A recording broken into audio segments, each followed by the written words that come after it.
आजकल बहुत सारे न्यूज़पेपर आर्टिकल्स के अंदर बहुत कुछ ऐसा लिखा हुआ आ चुका है कि हमारा शरीर पहले के मुकाबले में लगातार कमजोर बन रहा है। तो इस सभी प्रकार की बीमारियों को ये दूर करता है। आयुर्वेदा के अंदर मदर ऑफ ऑल रेमेडीज कहा गया है और इतनी अद्भुत पद्धति के बारे में डिटेल में इस वीडियो के अंदर मैं आपके साथ शेयरिंग करूंगा, तो हमारे साथ बने रहिएगा।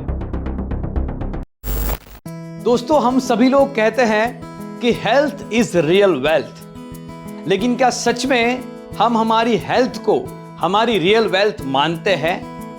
क्योंकि आजकल हम सभी लोग इस बात को जानते हैं कि सुबह उठने से लेकर रात को सोने तक हमारी पूरी लाइफस्टाइल, हमारा खान पान और सब कुछ इतना बिगड़ चुका है कि हम लगातार हमारी हेल्थ को कॉम्प्रोमाइज कर रहे हैं और जाने अनजाने में वेल्थ कमाने के पीछे हम इतना भाग रहे हैं कि हमारी हेल्थ कॉम्प्रोमाइज होती है और इसीलिए आजकल बीमारियां बढ़ रही है। आज मैं आपके साथ एक ऐसे इंपॉर्टेंट मुद्दे के ऊपर बात करने वाला हूं और एक ऐसी पौराणिक पद्धति के बारे में बात करने वाला हूं जो पौराणिक पद्धति हमें बेहतरीन स्वास्थ्य वापस पाने में बहुत ही हेल्पफुल हो सकती है। तो क्या आप सभी लोग तैयार हैं उसके लिए? वो पद्धति इतनी गजब की है कि उसे आयुर्वेदा के अंदर मदर ऑफ ऑल रेमेडीज कहा गया है और इतनी अद्भुत पद्धति के बारे में डिटेल में इस वीडियो के अंदर मैं आपके साथ शेयरिंग करूंगा, तो हमारे साथ बने रहिएगा। देखिए, हम जो भी खान पान आजकल खाते हैं उससे हमारे शरीर में कहीं ना कहीं टॉक्सिन्स की मात्रा बढ़ रही है और ये सिर्फ मैं नहीं कह रहा, आजकल बहुत सारे न्यूज़पेपर आर्टिकल्स के अंदर बहुत कुछ ऐसा लिखा हुआ आ चुका है कि हमारे दिन भर दिन की खान पान की प्रक्रियाओं के कारण और हमारी लाइफस्टाइल के कारण हमारे शरीर में टॉक्सिन्स की मात्रा बढ़ रही है। लेकिन कुदरत ये बात जानती थी कि हम लगातार हमारे शरीर में टॉक्सिन्स बढ़ाएंगे, जस्ट फॉर द जोक। लेकिन ये बात सही है कि हमारा शरीर भगवान ने, ऊपर वाले ने ऐसा बनाया है कि वो खुद हमारे इस टॉक्सिन्स को बाहर निकाल सकता है। कुदरत ने हमें हमारे शरीर के अंदर के इस टॉक्सिन को बाहर निकालने के लिए 4 दरवाजे दिए हैं। हम जो कुछ भी खान पान खाते हैं उसमें से शरीर को जो भी चाहिए वो रख लेता है और बाकी की चीजों को वो वेस्ट के रूप में शरीर से निकाल देता है और ये निकालने की प्रक्रिया को डिटॉक्सिफिकेशन की प्रक्रिया कहा जाता है। शरीर का कचरा जो शरीर में जमा होता है वो ज्यादातर रूप से ये 4 तरीके से निकलता है और पूरा शरीर इसके ऊपर एक सिस्टमेटिक रूप से काम करता है। उसमें से पहला दरवाजा, पहली सिस्टम जो है टॉक्सिन्स को बाहर निकालने की, बॉडी के अंदर कचरे को बाहर निकालने की, वो है हमारी ब्रीदिंग। हम जब जोर जोर से सांसें लेकर सांसों को छोड़ते हैं तो उच्छ्वास के रूप में हम हमारे बॉडी में से कुछ वेस्ट को बाहर निकालते हैं, टॉक्सिन्स को बाहर निकालते हैं। भस्त्रिका प्राणायाम, कपालभाति, योगा प्राणायाम जो हम करते हैं उससे हमारे शरीर में से हमारा टॉक्सिन रिलीज होता है। सेकंड थिंग, हम जब पसीना बहाते हैं तो पसीने के जरिए हमारे बॉडी में से टॉक्सिन्स हमारी बॉडी बाहर निकालती है। अब आप सभी को पता है कि हमारे बड़े बुजुर्ग जितना पसीना बहाते थे शायद हम लोग उतना पसीना आजकल नहीं बहाते हैं। तो देखिए, हमने योगा प्राणायाम बंद कर दिया जिसके कारण हमारा ये वाला जो दरवाजा था वो हम ही ने बंद किया। दूसरा, पसीना। आजकल की लाइफस्टाइल हमारी ऐसी हो चुकी है कि हम लोग गाड़ी में भी एसी में रहते हैं, ऑफिस में भी एसी में रहते हैं, हर जगह जहां पर भी, घर पे जाओ तो भी एसी है और अगर बाहर भी कहीं पे निकलना हुआ और अगर बहुत ज्यादा गर्मी है तो हम किसी पेड़ की छांव को ढूंढते हैं, शिकंजी पी लेते हैं और अपने आप को ठंडा करने की कोशिश करते हैं। हमारा पसीना बाहर निकालने के लिए हमें जो काम करना चाहिए उसकी बजाय हम पसीने को रोकने के लिए सारा काम करते हैं। तो जब सोचिए कि जब शरीर में से कचरा बाहर निकालने की प्रक्रिया डिस्टर्ब होगी तो वो टॉक्सिन्स हमारी बॉडी में कहीं ना कहीं तो जमा होगा और हर प्रकार की बीमारियों के जड़ कहीं ना कहीं फिर ये टॉक्सिन्स बन रहा है। तीसरा दरवाजा अगर मैं बात करूं तो तीसरा दरवाजा है हमारा वॉशरूम। किडनी के जरिए पूरा का पूरा बॉडी का पानी फिल्टर होके वॉशरूम के जरिए हमारा शरीर कचरा बाहर निकालता है। लेकिन आपको बताऊं, हमारा शरीर ये कचरा तभी बाहर निकाल पाएगा प्रॉपर तरीके से, किडनी हमारी तभी प्रॉपर तरीके से काम कर पाएगी जब हम लोग एवरीडे, जब हम लोग दिन में 15 से 25 ग्लास तक पानी रोजाना पीना शुरू करें एवरीडे। हम सभी को पता है कि हमें पानी याद कब आता है। हमें सुबह पानी याद आता है, दोपहर को पानी याद आता है, शाम को पानी याद आता है, बाकी कभी प्यास लग गई तो ठीक है। बाकी स्पेसिफिकली हम लोग 15 से 25 ग्लास पीते हैं कि नहीं पीते हैं, इसका कैलकुलेशन, इसका ध्यान हम लोग नहीं रखते हैं। अब जरा मुझे सिंपल सा एक एग्जाम्पल दे के मैं समझा रहा हूं, मुझे सिंपल सी बात बताना। अगर मैं आपको पूछूं कि 15 जोड़ी कपड़े हैं, उसको धोने के लिए आपको मैं अगर 2 टम्बलर जितना पानी दूं तो क्या हम धो पाएंगे? हमारे बॉडी में भी टॉक्सिन रिमूव करने के लिए जो पानी चाहिए वो पानी बॉडी को चाहिए ही चाहिए, और अगर नहीं दे रहे हम उसको तो वो हमारी किडनी के ऊपर इफेक्ट करता है। हमारी किडनी की प्रोसेस, जो फिल्ट्रेशन की प्रोसेस है, वो कहीं ना कहीं डैमेज होती है और इसीलिए हमें बहुत सारी बीमारियां होती है। चौथा दरवाजा जो टॉक्सिन रिमूव करने का है, दैट इज स्टूल। हम लोग सुबह सुबह अर्ली मॉर्निंग में हम लोग हमारा वेस्ट बाहर निकालते हैं, बॉडी का कचरा बाहर निकालते हैं स्टूल के जरिए। और ये चौथा दरवाजा जो है ना, वो एक रिसर्च के आधार पे कहा गया है कि हर 10 में से 5 से 7 लोगों का डाइजेस्टिव सिस्टम इतना खराब है कि चौथा दरवाजा हमेशा बंद ही रहता है। मतलब कि कब्ज की प्रॉब्लम बहुत सारे लोगों को होती है, ये आजकल कॉमनली देखा गया है। तो 4 दरवाजे कचरे को बाहर निकालने के थे। पहला था ब्रीदिंग, दूसरा था पसीना, तीसरा वॉशरूम, चौथा टॉयलेट के जरिए हम लोग हमारे कचरे को बाहर निकालते हैं, स्टूल के जरिए बाहर निकालते हैं। और चारों दरवाजों को प्रॉपर काम करने के लिए जो जो हमें करना चाहिए शायद हम नहीं कर रहे हैं। और प्यार से बताना चाहता हूं, समझ जाइएगा तो बहुत अच्छी बात है। हम कचरे को बाहर निकालने के लिए जो करना है वो तो डिस्टर्ब कर ही रहे हैं, लेकिन जाने अनजाने में शरीर में इतना कचरा डाल भी रहे हैं लगातार कि हमारा शरीर पहले के मुकाबले में लगातार कमजोर बन रहा है। हमारे बॉडी में ये टॉक्सिन एक प्रकार के जहर का काम करता है। आयुर्वेदा कहता है कि वात, पित्त और कफ, ये त्रिदोष से हमारा शरीर बना हुआ है। लेकिन आपको बताऊं, इसी आयुर्वेदा में एक और दोष की बात कही गई है जो इनके बाद चौथा दोष गिना जाता है, वो है आम दोष। और यह आम दोष यानी कि मेटाबॉलिक टॉक्सिन। हमारे शरीर में डाइजेस्ट होने के बाद जो वेस्ट बचता है वो टॉक्सिन बॉडी में से रिमूव नहीं होता है, तो ये बॉडी में आम को बढ़ाता है। और आम का स्वभाव विष के समान होता है, वात का स्वभाव रुक्ष होता है, पित्त का स्वभाव जो होता है वो उष्ण होता है, कफ का स्वभाव चिकास वाला होता है, लेकिन आम का स्वभाव जो होता है वो विष के समान होता है, जो जल्दी से फैलता है और शरीर को अंदर से ही मार देता है। My dear friends, toxin remove अगर नहीं किया तो हमारा शरीर धीरे धीरे करते करते बीमार होना शुरू हो जाएगा। सभी बीमारियों की जड़ ही यहीं पर है। तो क्या हमें ये टॉक्सिन को दूर करने की प्रक्रिया के बारे में जानकारी लेनी चाहिए? क्या हमें ये टॉक्सिन को दूर कैसे किया जा सकता है, इसके बारे में आयुर्वेदा हमें कैसे हेल्प कर सकता है, क्या हमें इसकी डिटेलिंग में जानकारी लेनी चाहिए? अगली 5 मिनट के अंदर मैं आपको सारी डिटेलिंग देने वाला हूं, तो मेरे साथ बने रहिएगा। तो दोस्तों, अब तक हमने जाना कि हमारे शरीर में 4 दरवाजे हैं टॉक्सिन को दूर करने के, और ये चारों के चारों दरवाजों को हम ही ने बंद करके रखा हुआ है एक प्रकार से, क्योंकि हम हमारी लाइफस्टाइल को इतना खराब कर चुके हैं कि हमारी बॉडी में से टॉक्सिन रिमूव नहीं हो रहा, और ये टॉक्सिन हमारे शरीर में रहकर हमारे शरीर को गंदा कर रहा है। लेकिन आयुर्वेदा में इसका जबरदस्त उपाय बताया गया है। इस प्रक्रिया को, जिसको मैं आपको बताने वाला हूं, उसको 5th डिटॉक्सिफिकेशन प्रोसेस, यानी कि ये 4 दरवाजे अगर प्रॉपर काम नहीं करते तो ये 5वीं प्रक्रिया करने से हमारी ये चारों की चारों सिस्टम वापस से एक्टिवेट हो जाती है, वो अपने फ्लो में आ जाती है। और ऐसी अद्भुत प्रक्रिया जो कई हजारों साल पहले शास्त्रों में लिखी गई थी, वो प्रक्रिया का नाम है पादभ्यंग प्रक्रिया।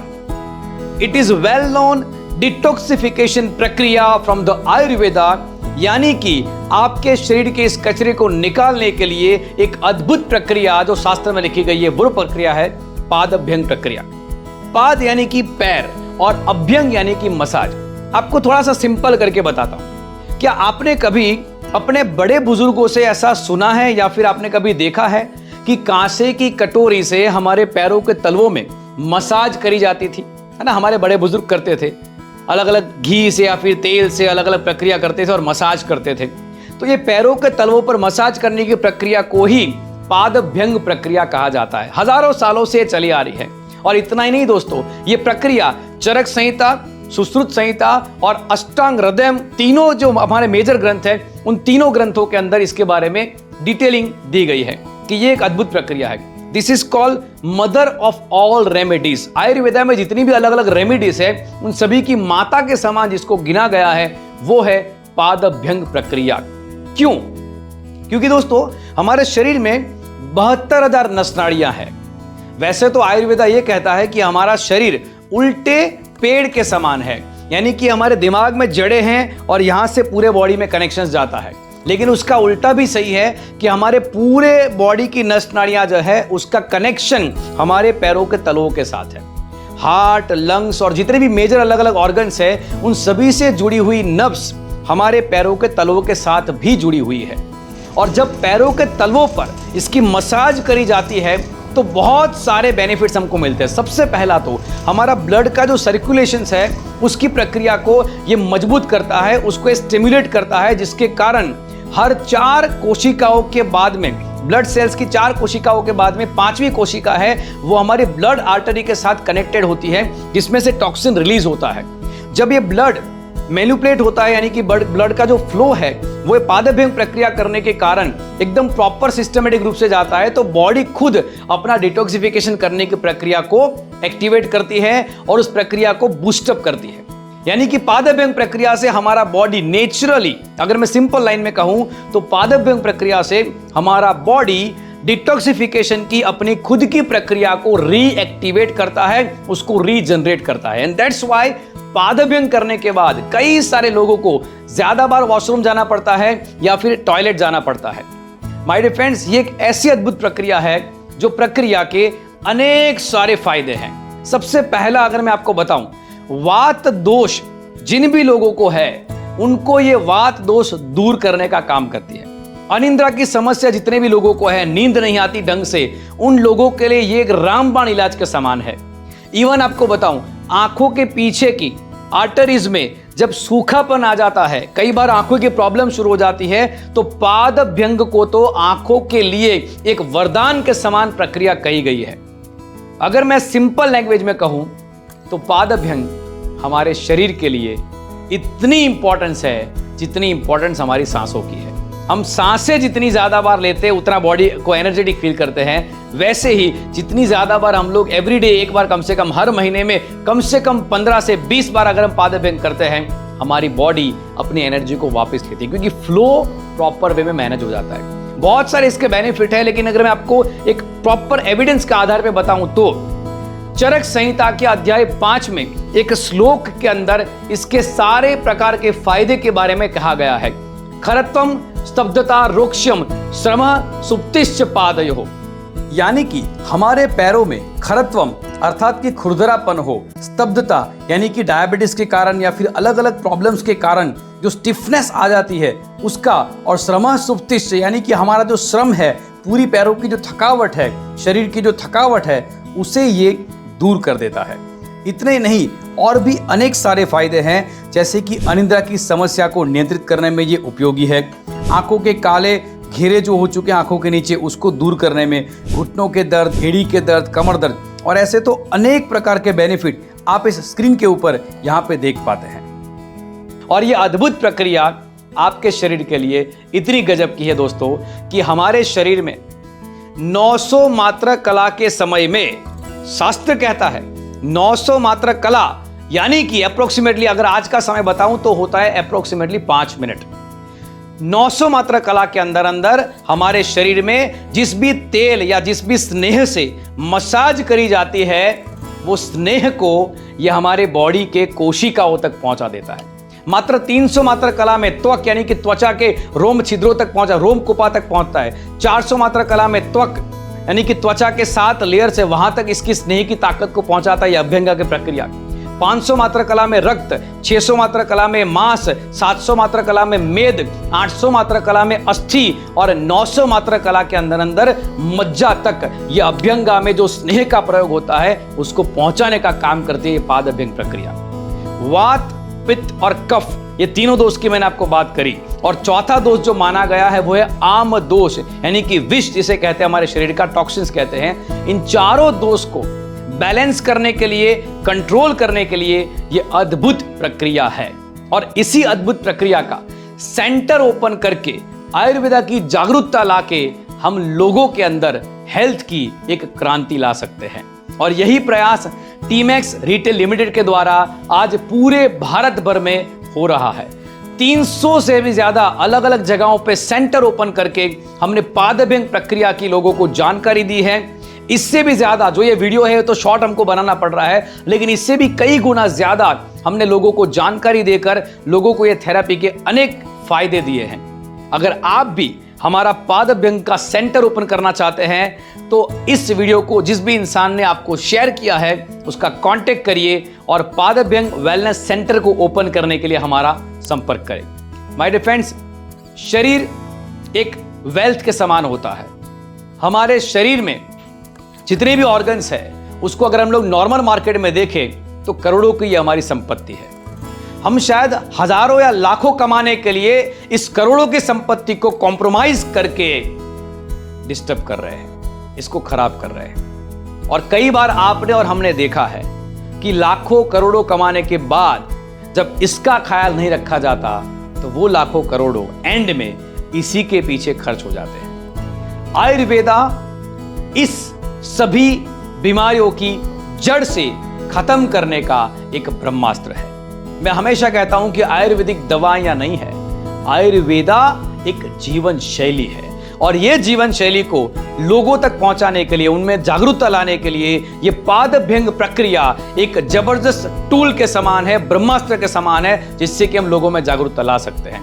तो इस पादभ्यंग की डिटेलिंग अभी जो मैंने आपके साथ शेयर की उसको लोगों के साथ शेयर करें, लोगों को बताएं कि पादभ्यंग अद्भुत थेरेपी के कितने सारे फायदे हैं। और अगर आप किसी भी प्रकार के फायदे को अनुभव करते हैं ना तो आपका विश्वास बढ़ जाता है। तो मैं तो ये कहूंगा कि इसके बारे में बहुत कुछ यूट्यूब में है, सब कुछ है, लेकिन खुद अनुभव करें। एक बार 10 मिनट के लिए, 15 मिनट के लिए मसाज करवा के एक्सपीरियंस करें कि आपके बॉडी में क्या चेंजेस होते हैं और फिर सोचे कि आयुर्वेदा आपके जीवन में आना चाहिए कि नहीं आना चाहिए। मैं इतना ही कहूंगा कि एलोपैथी कहती है कि अगर बीमार हो, आपका बॉडी डिस्टर्ब हो चुका है, आप रोग ग्रसित हो चुके हैं तो हमारे पास दवाई है।